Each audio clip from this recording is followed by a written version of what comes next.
Hello बच्चों, आज मैं आपको हेलो एल्केन्स की प्रिपरेशन के बारे में पढ़ाऊंगी। उसके पहले आप इसकी प्रॉपर्टीज जान लीजिए कि आइसोमेरिज्म, आपने ये बुक में देखा होगा कि ये जो है आइसोमेरिज्म शो करता है।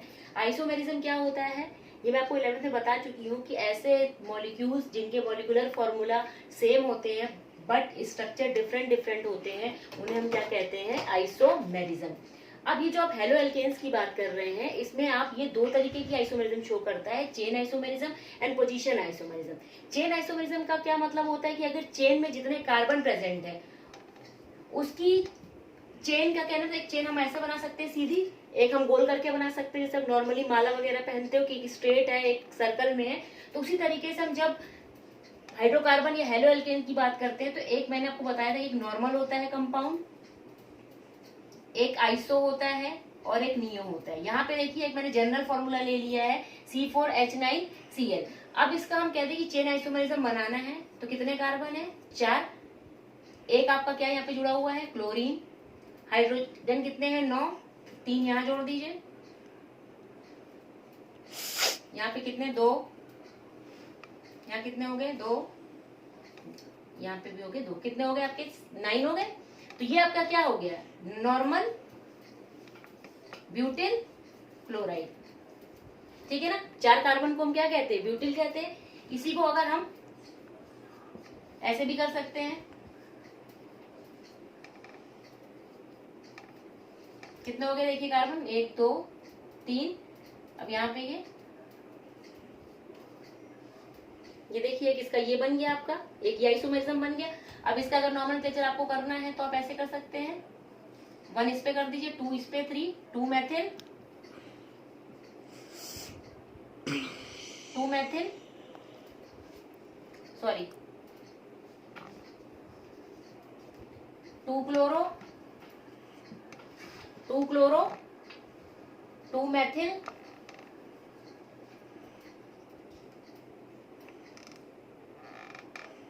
प्रोपेन। ये देखिए क्या है, 2 पे आपका क्या जुड़ा हुआ है, क्लोरो, 2 पे ही आपका क्या है, मेथिल, और ये 3 कार्बन की चेन है तो इसे हम क्या कह सकते हैं, प्रोपेन। एक हम इसका आइसोमेरिज्म बनाएंगे तो ये क्या हो गया आपका, मैंने कहा था इसको हम क्या कहते हैं, CH3 को हम क्या कहेंगे, आइसो। कार्बन आप एक बार देख लीजिए कि 4 कार्बन है और आपके हाइड्रोजन देखिए 6 7 8 9 हो गए, तो ये आपका क्या हो गया, आइसो। तो इस तरीके से कहने का मतलब है कि एक ही आपका मॉलिक्यूलर फॉर्मूला है लेकिन उसके स्ट्रक्चर क्या है, डिफरेंट डिफरेंट है, तो उसे हम क्या कहते हैं, चेन आइसोमेरिज्म। अब दूसरी कौन सी आइसोमेरिज्म शो करता है, पोजीशन आइसोमेरिज्म। पोजीशन का कहने का मतलब है कि कार्बन की केस की हम बात करेंगे तो फर्स्ट पोजीशन है, सेकंड है, थर्ड है, फोर्थ है, 5 है। अगर इसका नॉमेनक्लेचर आप यूपीएससी के थ्रू करेंगे तो ये देखिए 1 2 3 4 आएगा, 1 पे क्लोरो और आपका क्या हो जाएगा, ब्यूटेन। ये तो मैंने इसका कॉमन नेम लिखा है, अगर इसका यूपीएससी लिखेंगे तो 1 क्लोरो या सिर्फ क्लोरो ब्यूटेन भी लिख सकते हैं।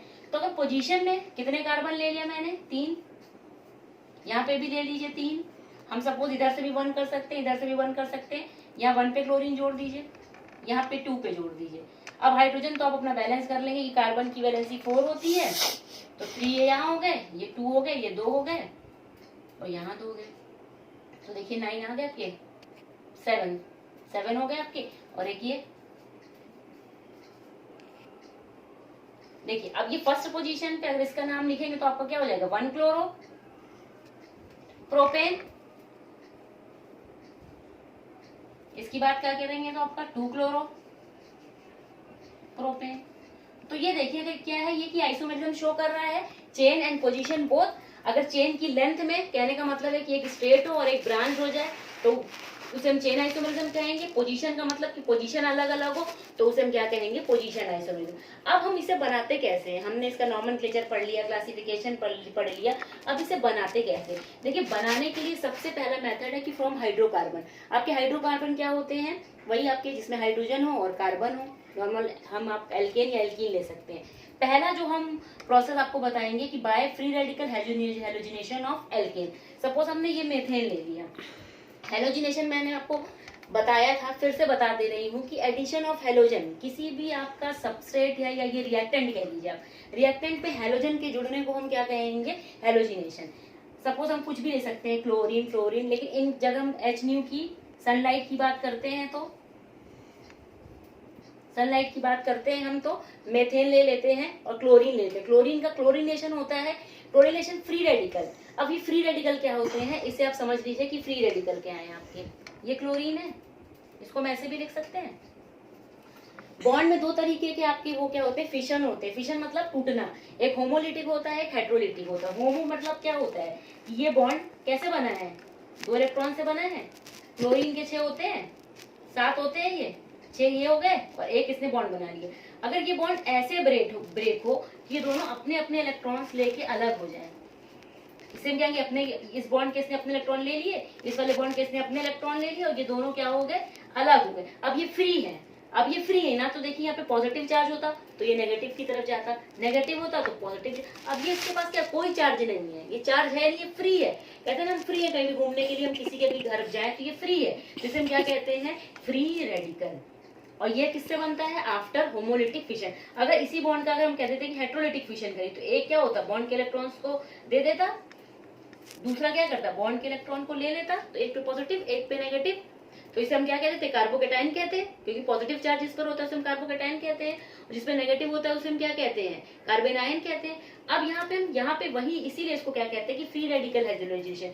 जो भी मैकेनिज्म होगी कि ये फ्री रेडिकल क्लोरीन, तो हम यहाँ पे ये नहीं देखेंगे कि कहीं पे पॉजिटिव आएगा तो नेगेटिव जुड़ेगा, नेगेटिव है तो पॉजिटिव जुड़ेगा। अब कैसे होती है कि CH4 की एक हाइड्रोजन और क्लोरीन की हाइड्रोजन एक HCl के फॉर्म पे निकल जाए, तो जो एक हाइड्रोजन निकली उसकी जगह पे क्या जुड़ गया, आपका क्लोरीन। इसमें क्या होता है कि हेलोजिनेशन में आपने देखा होगा कि ये जब तक इस हाइड्रोजन को पूरा निकाल नहीं लेता है तब तक इसका हेलोजिनेशन होता रहता है। इसे हम लैब में क्या करते हैं, इसे हम लैब में नहीं बना सकते हैं, और ये आपके इंडस्ट्रियल पर्पस के लिए यूज होता है। अब सेकेंड स्टेप में क्या करिए, फिर क्लोरीनेशन करिए, फिर देखिए एक H और Cl निकल गया, HCl, यहाँ पे क्या हो जाएगा, CH2Cl2।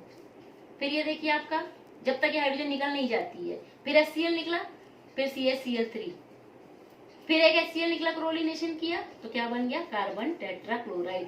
तो ये इसकी क्या है, प्रिपरेशन, फ्री रेडिकल की ये प्रिपरेशन है कि हम मेथेन से कैसे कार्बन टेट्राक्लोराइड बनाते हैं वाया फ्री रेडिकल मैकेनिज्म के थ्रू। दूसरी क्या है, electrophilic addition of alkene. Electrophilic addition क्या होता है कि इलेक्ट्रोफाइल क्या है, अटैक होना। इलेक्ट्रो मतलब इलेक्ट्रॉन, फिलिक मतलब लविंग, लविंग का मतलब प्यार ही है, जैसा आप तो समझते हो कि ये इलेक्ट्रॉन की लविंग होते हैं।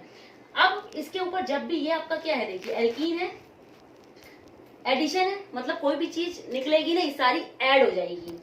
तो हम क्या करते हैं, जैसे ही HBr का हम इस पे एडिशन करते हैं, तो ये देखिए सिमेट्रिकल है कि नहीं है, क्योंकि हम इसमें सिमेट्री की बात इसलिए कर रहे हैं, क्योंकि अगर ऐसा तो नहीं कि सारे आपके जितने भी आप ऑर्गेनिक कंपाउंड बना रहे हैं सारे सिमेट्रिकल हो, अनसिमेट्रिकल भी तो हो सकते हैं। तो सिमेट्रिकल कहने का मतलब ये कि अगर यहाँ से बॉन्ड को ब्रेक करो तो दोनों साइड में एक ही कार्बन है, तो ऐसे को हम सिमेट्रिकल कहते हैं। तो हम क्या करते हैं कि अगर सिमेट्रिकल में एडिशन हो तो उसमें कोई दिक्कत नहीं है, ये क्या हो जाएगा, ये टूटेगा H+Br- में।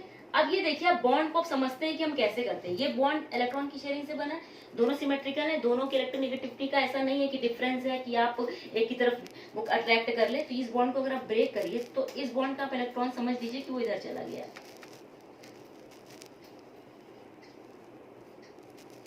अब इस डायरेक्शन में कर रहे यानी इधर से ये इधर गया, तो इस पे क्या आ गया, पॉजिटिव, और इस पे नेगेटिव।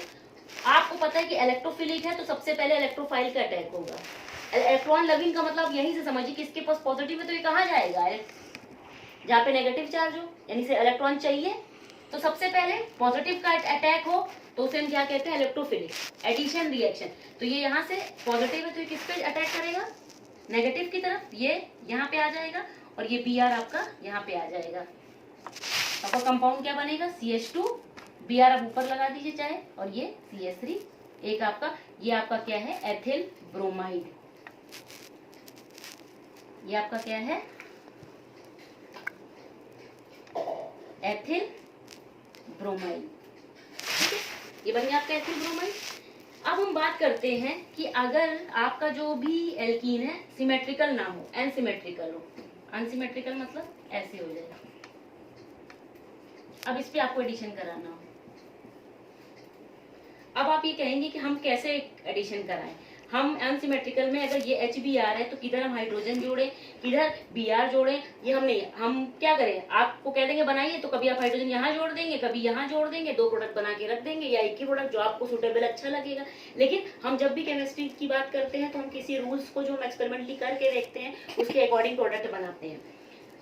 मार्कोनिकॉफ ने इसी अनसिमेट्रिकल एल्कीन पे किसी भी आपके हेलोजन और हेलो या हाइड्रोजन ब्रोमाइड के एडिशन को बताया कि अगर हमारी एल्कीन एनसिमेट्रिकल हो तो उसमें एडिशन कैसे करते हैं। उनका ये रूल था। मैं एक मेरी सिंपल लैंग्वेज में समझ लीजिए और फिर मैं आपको मार्कोनिकॉफ के बारे में बताऊंगी। मैंने इस तरीके से समझा कि हाइड्रोजन हम वहां जोड़ेंगे डबली बॉन्डेड कार्बन पे। ये याद रखिएगा कि मार्कोनिकॉफ अगर एडिशन है, एल्कीन कह रहे हैं, एल्कीन का मतलब है कि डबली बॉन्डेड कार्बन। जब भी हम एडिशन करेंगे डबली बॉन्डेड कार्बन पे तो हमारा हाइड्रोजन वहां जुड़ेगा, हमारा हाइड्रोजन वहां जुड़ेगा जहां पे डबल बॉन्ड के जिस साइड में हाइड्रोजन की संख्या ज्यादा हो या number of hydrogen is more than this. अब यहाँ पे देखिए 2 है और यहाँ पे क्या है 1 है, तो हम हाइड्रोजन कहाँ जोड़ेंगे, यहाँ, और Br यहाँ पे जोड़ेंगे। अब आप मार्कोनिकॉफ की लैंग्वेज में सुनिए कि मार्कोनिकॉफ ने कहा था कि जब भी हम एल्कीन पे, अनसिमेट्रिकल एल्कीन पे HBr का एडिशन करेंगे तो हाइड्रोजन वाला पार्ट हमारा वहां जुड़ेगा जहां पर आपका जो मोस्ट पॉजिटिव चार्ज हो, जहां पे पॉजिटिव चार्ज हो आपका हाइड्रोजन वहां जुड़ेगा। और आपका ये देखिए क्या है, इस पे ये H+ है, यहाँ पे अगर हम इसको कर देंगे नेगेटिव और इसे क्या कर दें पॉजिटिव, तो हाइड्रोजन वहां जुड़ेगा जहां पे की नेगेटिव चार्ज हो, क्योंकि हाइड्रोजन पे क्या है पॉजिटिव और इस वाले हाइड्रोजन पे हमने क्या कर दिया पॉजिटिव और ये ब्रोमाइड पे क्या है नेगेटिव। तो कहने का मतलब हमने सिंपली लैंग्वेज में क्या बताया कि हाइड्रोजन वहां जुड़ेगा जहां पे नंबर ऑफ हाइड्रोजन ज्यादा हो। तो इसको अब इस तरीके से बना देंगे, ये देखिए। अब आप कह सकते हो कि हम ये दूसरा प्रोडक्ट भी बना दें, हम इस तरीके से भी बना देते हैं, लेकिन आपका ये सही नहीं है। अकॉर्डिंग टू हमारा क्या होगा, मार्कोनिकॉफ के अकॉर्डिंग हमारा प्रोडक्ट बनेगा, ना कि इसके अकॉर्डिंग बनेगा कि जब भी एडिशन होगा तो हमारा पॉजिटिव पार्ट वहां जुड़ेगा जहां पे नेगेटिव हो ज्यादा हो और जहां पे हाइड्रोजन का नंबर ज्यादा हो, और नेगेटिव पार्ट वहां जुड़ेगा उस कार्बन पे जिसपे की पॉजिटिव चार्ज हो कार्बन पे। ठीक है, अब हम बात करते हैं कि ये मार्कोनिकॉफ का आपका खत्म हो गया। एक आपने बुक में देखा होगा कि खेराश इफेक्ट, खेराश इफेक्ट को हम क्या कहते हैं, यहाँ पे देखिए मैंने इसकी स्पेलिंग लिखी हुई है खेराश इफेक्ट, या तो इसे हम क्या कहते हैं एंटी मार्कोनी कॉफ, एंटी मार्कोनी कॉफ। अब एंटी का मतलब क्या है, एंटी का मतलब ये है कि ये देखिए अगर हम इसकी बात करें तो हमने आपको क्या बताया था कि अकॉर्डिंग टू मार्कोनिकॉफ हाइड्रोजन वहां जुड़ेगा जहां नंबर ऑफ हाइड्रोजन ज्यादा हो और ब्रोमाइड वहां जुड़ेगा जहां हाइड्रोजन कम हो। लेकिन मार्कोनिकॉफ के अपोजिट थे एंटी मार्कोनिकॉफ। और ये रिएक्शन, अगर किसी भी रिएक्शन के ऊपर कोई भी पेरोक्साइड लिखा हो, देखिए ये पेरोक्साइड है जिसे हम कहते हैं बेंजोइल पेरोक्साइड, जिसे हम क्या कहते हैं बेंजोइल पेरोक्साइड। अगर पेरोक्साइड लिखा हुआ हो किसी भी रिएक्शन में तो आप समझ जाइएगा कि ये मार्कोनिकॉफ नहीं है, ये एंटी मार्कोनिकॉफ है। और ये आपकी कैसे होगी कि मार्कोनिकॉफ के जस्ट अपोजिट। मार्कोनिकॉफ ने कहा क्या कहा कि हाइड्रोजन वहां जुड़ेगा जहां मैक्सिमम नंबर ऑफ हाइड्रोजन हो, लेकिन अकॉर्डिंग टू एंटी मार्कोनिकॉफ जो मैंने दूसरा प्रोडक्ट बनाया था कि हाइड्रोजन वहां जुड़ेगा जहां पे हाइड्रोजन कम हो और दूसरी जगह हम क्या जोड़ देंगे इसको Br। तो आपका एंटी मार्कोनिकॉफ के अकॉर्डिंग ये प्रोडक्ट बनेगा और मार्कोनिकॉफ के अकॉर्डिंग तो मैं आपको पहले बता चुकी हूँ। लेकिन बस आप ये याद रखिएगा पेरोक्साइड समझ लीजिए जैसे कि हमारा क्या होता है वाटर है, अगर हम पेरोक्साइड कहते हैं यानी एक ऑक्सीजन ज्यादा हो जाता है पर ऑक्साइड के ऊपर ऑक्साइड, तो इसे हम क्या कहते हैं पर ऑक्साइड।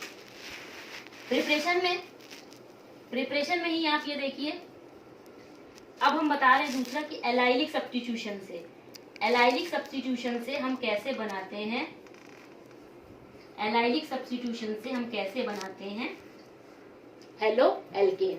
एलाइलिक आपको हमने बता रखा है कि एलाइलिक हमारा यही ग्रुप था, किससे जुड़ा है sp3 कार्बन। ठीक है, इसका अगर फ्लोरिनेशन कर दो, फ्लोरिनेशन कहने का मतलब है कि एडिशन ऑफ फ्लोरीन इस टेम्परेचर पे, तो अब क्या होगा कि यहां से देखिए एलाइलिक कार्बन पे हम कह रहे हैं ये आपका कार्बन एलाइलिक है, कि डबली बॉन्डेड कार्बन से जुड़ा वो कार्बन जिसकी हाइब्रिडाइजेशन sp3 हो, it is called allylic carbon. यहाँ से एक H और एक Cl निकाल दीजिए, ठीक है। यहाँ से एक H निकाल देंगे आप, तो यहाँ पे क्या आ जाएगा, H2 हो जाएगा, ठीक है ना। और ये नेगेटिव, इस Cl को आप तोड़ोगे तो एक पे Cl पे पॉजिटिव होगा और एक पे नेगेटिव, तो यहाँ पे एक Cl जुड़ जाएगा और एक HCl निकल जाएगा। ये आपका क्या हो जाएगा, एलिल क्लोराइड, ये आपका एलाइलिक क्लोराइड बन जाएगा। तो ये देखिए कि अगर हमें एलाइलिक से बनाना हो तो इसे हम इसे क्या कह सकते हैं, allylic substitution. Allylic substitution, allylic substitution देखिए मैंने आपको बताया कि ये आपको मैंने कहा था कि ये आपका एलाइलिक कार्बन है। एलाइलिक कार्बन में सब्स्टिट्यूशन का कहने का मतलब है कि यहाँ से कोई चीज रिप्लेस हो जाए, यहाँ पे क्या है आपका कि एटम यहाँ से रिप्लेस हो और दूसरा आके ऐड हो, उसे हम क्या कहते हैं, सब्स्टिट्यूशन कह रहे हैं। और एलाइलिक ग्रुप पे कह रहे हैं, तो यहाँ से देखिए H निकलेगा, तो ये आपका क्या हो गया, HCl, और इसकी जगह पे क्या हो जाएगा, Cl ऐड हो जाएगा या सब्स्टिट्यूट हो जाएगा। तो इसका नाम आप देखिए कैसे कर सकते हैं, 1 2 3, इसको क्या लिखेंगे, 3 गोरो प्रो 1 इन, देखिए, या तो आप इसको एलाइलिक क्लोराइड भी कह सकते हैं। तो ये देखिए ये हम सब्स्टिट्यूशन जो हम रिएक्शन पढ़ा रहे हैं कि कैसे हम आपका हेलो एल्केन, अगर ब्रोमीन हो तो ब्रोमीन, क्लोरीन हो क्लोर, कैसे हम ऑब्टेन करेंगे, ये इसके सारे मेथड है। अब आपका दूसरा मेथड ये है कि फ्रॉम एल्कोहल से हम कैसे हम अपना हेलो एल्केन बनाते हैं। हम R लिखते हैं, R का मतलब मैंने आपको प्रीवियस लेक्चर में बताया है कि एल्किल। अगर हमें मेथिल क्लोराइड बनाना है तो यहाँ पे CH3OH मेथेनॉल कर दीजिए। अगर हमें एथिल क्लोराइड बनाना है तो यहाँ C2H5OH कर दीजिए। सिंपल वही है कि ये देखिए पानी का निकलना, ये देखिए पानी निकलना है, पानी का निकलने को हम क्या कहते हैं, डिहाइड्रेशन। अगर बुक में ये लिखा हो या कहीं पे आवे कि डिहाइड्रेशन ऑफ एल्कोहल, तो डिहाइड्रेशन का मतलब पानी का निकलना। पानी का निकलना किसकी प्रेजेंस में होगा आपका, ये एनहाइड्रस जिंक क्लोराइड की प्रेजेंस में। एनहाइड्रस जिंक क्लोराइड अगर आप नहीं लेंगे, रिएक्शन के ऊपर लिखने का ये मतलब होता है कि इसकी प्रेजेंस में हो रही, नहीं लिखेंगे तो रिएक्शन प्रोसीड नहीं होगी। तो ये देखिए अगर ROH है और HX आपको कोई भी हेलोजन हो सकता है, उसकी प्रेजेंस में ये डिहाइड्रेशन होगा। अब ये कभी कभी एथिल ब्रोमाइड की, ये आपका लैब मेथड है कि कैसे हम फॉर्मेशन करते हैं, इसकी हम रिएक्शन बता दे रहे हैं आपको। पोटेशियम ब्रोमाइड की जब आप कंसंट्रेटर को हम ऐसे लिखते हैं, डाइल्यूट को ये लिखते हैं, ये दिल नहीं है, ये डाइल्यूट है। इसकी रिएक्शन जब हम इससे करते हैं, जहाँ देखिए एक HBr निकाल दीजिए आप। पहले आप इजी प्रोडक्ट निकाला करिए, बाकी जो भी रिमेनिंग हो ये टूटेगा तो H प्लस ये HSO4 माइनस में टूटता है ऐसे। और ये सिंपल सिर्फ समझाने के लिए देखिए पॉजिटिव वाला नेगेटिव से, और ये आपका क्या बन गया KHSO4। अब इसकी HBr बन गया, ये HBr आपके एथिल, अगर एथिल अल्कोहल से रिएक्ट करा दीजिए तो फिर ये देखिए डिहाइड्रेशन है इन प्रेजेंस ऑफ एनहाइड्रस, पूरा ना लिख के हम ऐसे भी लिख सकते हैं एनहाइड्रस जिंक क्लोराइड। तो आपका क्या बन गया C2H5Br एथिल ब्रोमाइड। और ये रिएक्शन बहुत इंपॉर्टेंट है कि प्रिपरेशन ऑफ एथिल ब्रोमाइड की ये रिएक्शन लिखिए, प्रिपरेशन बहुत इंपॉर्टेंट है कि सबसे पहले आप, ये पोटेशियम ब्रोमाइड है, यहाँ मैंने अभी नाम नहीं लिखा, लेकिन जब भी आप रिएक्शन लिखते हो तो जो आपका प्रोडक्ट है उसके नीचे आप नाम लिखोगे एथिल ब्रोमाइड, या आप उसको क्या कर सकते हो, क्या लिख सकते हो, ब्रोमो एथेन, 1 ब्रोमो या ब्रोमो ही कर दीजिए, क्योंकि अगर एक है तो 1 लिखने की उतनी नीड नहीं है। ये है इसकी प्रिपरेशन। अब एल्कोहल में ही है कि पहले हमने इसकी किसी भी हेलो एसिड से करवा दी, H होता है तो H को हम एसिड कहते हैं कि नहीं, जो हमें हाइड्रोजन आयन देता है उसे हम एसिड कहते हैं, तो इसे हेलो एसिड भी कह सकते हैं। अगर फास्फोरस पेंटाक्लोराइड से रिएक्शन है तो ये रिएक्शन भी बहुत इंपॉर्टेंट है। तो क्या बनेगा, और फास्फोरस ट्राइक्लोराइड से तो क्या बनेगा। सबसे इजी है कि आपको ये मैंने बता रही हूँ कि हेलो एल्केन की प्रिपरेशन है, तो यानी आप कह दोगे कि RCl तो बनेगा क्योंकि हमने पेंटाक्लोराइड ले रखा है, तो बाकी क्या बनेगा, अब ये OH तो रह गया। तो सबसे है कि सबसे पहले इस बॉन्ड को, ये OH बॉन्ड यहाँ से टूट जाता है, तो फास्फोरस पेंटाक्लोराइड करके P यहाँ लिख दीजिए, एक C यहाँ लिख दीजिए, एक Ca और 3 Ca, तो एक RCl बन गया, एक HCl बन गया, और एक आपका क्या बनता है POCl3। देखिए कितनी इजी रिएक्शन है। एक Cl यहाँ लिख दीजिए, देखिए फास्फोरस पेंटाक्लोराइड है आपका, और एक, और ये 3Cl यहाँ लिख दीजिए। लेकिन अगर आपका ये क्या है, फास्फोरस ट्राइक्लोराइड है, तो ये वाला बॉन्ड ब्रेक हुआ, तो एक आपका क्या निकल गया RCl, और दूसरे में बनता है H3PO3। ये दोनों रिएक्शन बहुत इंपॉर्टेंट है कि फास्फोरस पेंटाक्लोराइड, या आप अल्कोहल में भी पढ़ोगे। ऐसा नहीं है कि किसी चैप्टर में ऑर्गेनिक में जो सारी रिएक्शन होती है वो एक दूसरे से कोरिलेटेड है, किसी की प्रिपरेशन में है तो किसी की प्रॉपर्टी में होगी। ये अल्कोहल की प्रॉपर्टी में पढ़ेंगे, यहाँ आप इसकी प्रिपरेशन में पढ़ रहे हैं। तो क्या है, ये देखिए दो प्रोडक्ट बन गए। अब आप थायोनिल क्लोराइड SOCl2 को हम क्या कहते हैं, thionyl chloride, thionyl chloride, thionyl chloride. अब हम क्या कहते हैं कि इस, अब आपको क्या बनाना है, RCl बनाना ही है, हेलो एल्केन, ठीक है, ये Cl है। अब आपका एक HCl, बाकी ये देखिए इस तरीके से कर दी, तो SO2 प्लस HCl हो गया, ठीक है, HCl हो गया। तो ये देखिए कितनी इंपॉर्टेंट रिएक्शन है, ये भी बहुत इंपॉर्टेंट है। अब तीसरी आपकी क्या है, ये by halide exchange. Halide exchange समझते हो कि यहाँ देखिए दो हेलोजन है, इसे हम क्या कहेंगे, हैलाइड ही तो कहेंगे। इन दोनों का आपस में एक्सचेंज हो जाए, बहुत ही इजी है। ये एसीटोन की प्रेजेंस में हो रहा है, इसको मतलब हीट कर रहे हैं, तो यहाँ पे I कर दीजिए और यहाँ पे क्या कर दीजिए, NaCl कर दीजिए। तो इसे हम आपका क्या कहेंगे, by halide exchange. Halide exchange में कभी कभी ये आपकी नेम रिएक्शंस में आती है, फिंकलस्टीन रिएक्शन। अब बस आप ये करिए कि जो फिंकलस्टीन है, ऐसे किसी भी रिएक्शन को ऐसे हम याद करते हैं कि फिंकलस्टीन है और इसमें जो आपका जो क्लोरीन एथिल क्लोराइड होता है वो बहुत ही कम बनता है। तो मेनली हम क्या करते हैं, जो एथिल ब्रोमाइड होता है वो रिएक्शन काफी अच्छे से रिएक्टिव है, कहने का मतलब ये रिएक्टिव है। तो इसकी रिएक्शन जब सोडियम आयोडाइड से आप कराते हो तो वही है, सिंपल वही है, बस ये याद रखो कि इस पर हेलोजन का एक्सचेंज है। तो ये बन गया और दूसरा आपका क्या बन गया, NaBr। ये रिएक्शन बहुत इंपॉर्टेंट है कि what is Finkelstein reaction. Finkelstein reaction ethyl bromide की सोडियम आयोडाइड के साथ रिएक्शन होगी, तो आपका क्या बनेगा, एथिल आयोडाइड और NaBr। इसी में ही आपकी एक रिएक्शन बहुत इंपॉर्टेंट है, स्वार्ट्ज रिएक्शन। स्वार्ट्ज रिएक्शन देख लीजिए यहाँ पे, स्वार्ट्ज रिएक्शन